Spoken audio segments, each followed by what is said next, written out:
सत्संग की महिमा।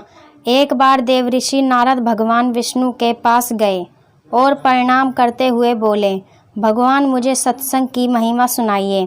भगवान मुस्कुराते हुए बोले, नारद तुम यहाँ से आगे जाओ, वहाँ बरगद के पेड़ पर एक रंगीन प्राणी मिलेगा।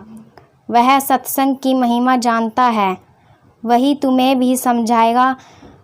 नारद जी खुशी खुशी बरगद के पेड़ के पास गए और एक पक्षी से बातें करने लगे। उन्होंने उस पक्षी से सत्संग की महिमा के बारे में पूछा। सवाल सुनते ही वह पक्षी पेड़ से नीचे गिर गया और छटपटाते हुए प्राण छोड़ दिए। नारद जी आश्चर्यचकित होकर लौट आए और भगवान को सारा हाल सुनाया।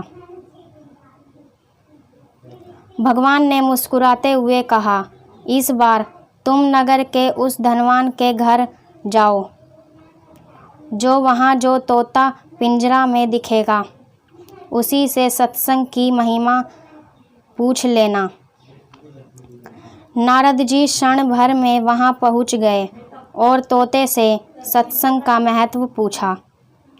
थोड़ी देर बाद ही तोते की आंखें बंद हो गईं और उसके भी प्राण पखेरु उड़ गए।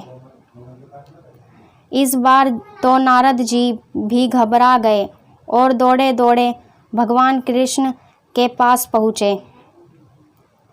नारद जी कहाँ, भगवान यह क्या लीला है?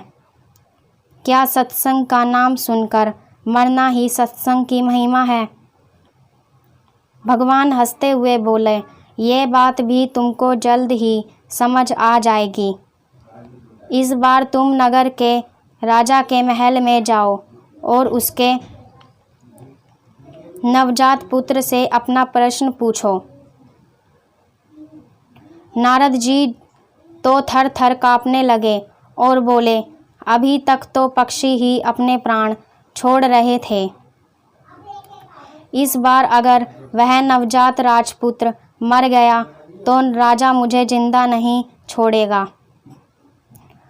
भगवान ने नारद जी को अभयदान दिया। नारद जी दिल मुट्ठी में रखकर राजमहल आए। वहाँ उनका बड़ा सत्कार किया गया।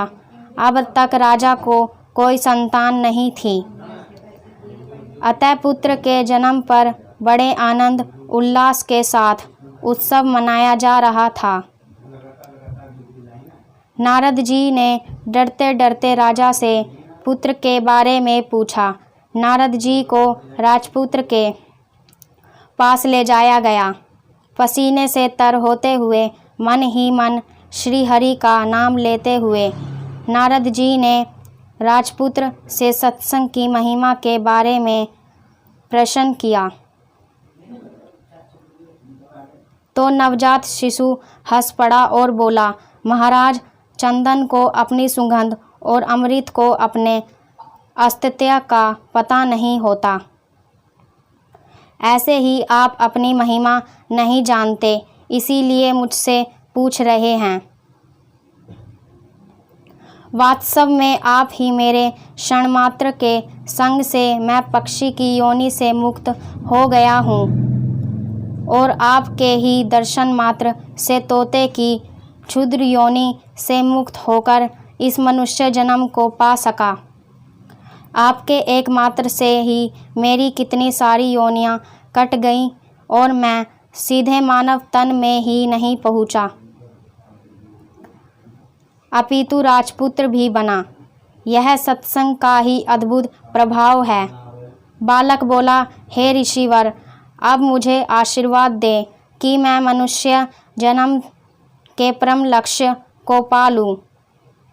नारद जी ने खुशी खुशी आशीर्वाद दिया और भगवान श्री हरि के पास जाकर सब कुछ बता दिया।